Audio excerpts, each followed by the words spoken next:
योग्य ते प्रमाण बरोबर, ते वेल बॅलन्स म्हणतात की नाही, तर त्याला कुणाला पाहिजे? तुमच्या लाखो करोडो पेशींना. ते जर तुम्ही दिला की नाही, तर हे तुमचे हे आता तिचा जो रिझल्ट आला की नाही, तर ते न्यूट्रिशन फुलफिलमेंट होत गेलं.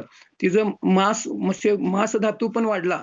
म्हणजे जे मसल्स पण वाढले आणि आवश्यक चरबी अति प्रमाणात कमी होणं लक्षात आलं, तर ते पण धोकादायक असतं. म्हणजे आपल्याला मेद जो म्हणतात की नाही चरबी, तर ती फारच कमी झाली तरी सुद्धा तुम्हाला ते धोकादायक असतं.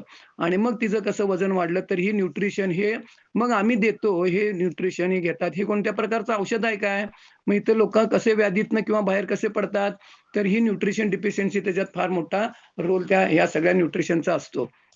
तर मी तुम्हाला आत्ता तो माझा हे नाही आहे. मी तुम्हाला हे धातुक्षय सुद्धा होतात आपल्याला. हे मेद, रस, रक्त, मांस, अस्थिमज्जा त्यांचा ॲनिमिक कंडिशन असते बघा, असते की नाही? तुमचं रक्त कमी असतं, धातुक्षय म्हणतात त्याला.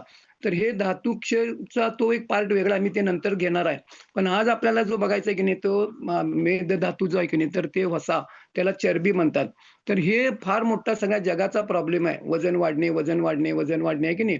किंवा वजन कमी असणे सुद्धा ते सुद्धा घातक असते. आता बघितलं की नाही पूजा पाटीलचं, वजन कमी असणं सुद्धा आरोग्याला मायनसमध्ये असतं.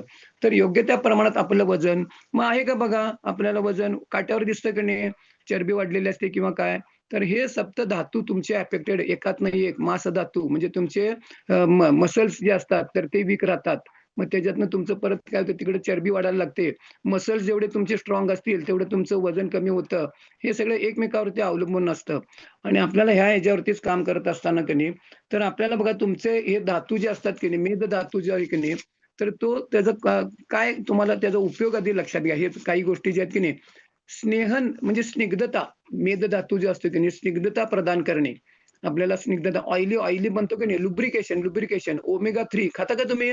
ओमेगा 3 फॅटला घाबरायचं कारण नाही. ओमेगा 3 आपण फॅट कशातनं मिळते माहीत नाही आणि ते कुठलं काय खाणार आहोत मग मग हे तुम्हाला कसं असतं, तर ते तुम्हाला लुब्रिकेशन तर त्याचा तो रोल आहे.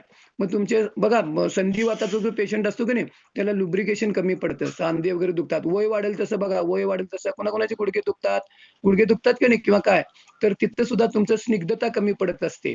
आणि मग ही स्निग्धता हे गाईडन्स महत्त्वाचा असतो. तर हे मेदधातूचं ते कार्य आहे, स्निग्धता कमी होत जाते. तुमची हाडं एकमेकावर त्याला सायनोव्हिल फ्लुइड पण त्याचा पण रोल असतो तिथं स्नायूव्हिल फ्लुइड.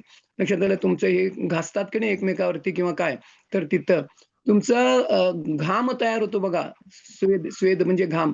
स्वेदोत्पत्ती म्हणजे तुमचं घाम तयार होणं, म्हणजे तुमचं टेम्परेचर मेंटेन करणं, हे तुमच्या त्या मेदधातूचं कार्य असते. तो घाम येतो की नाही आपल्याला,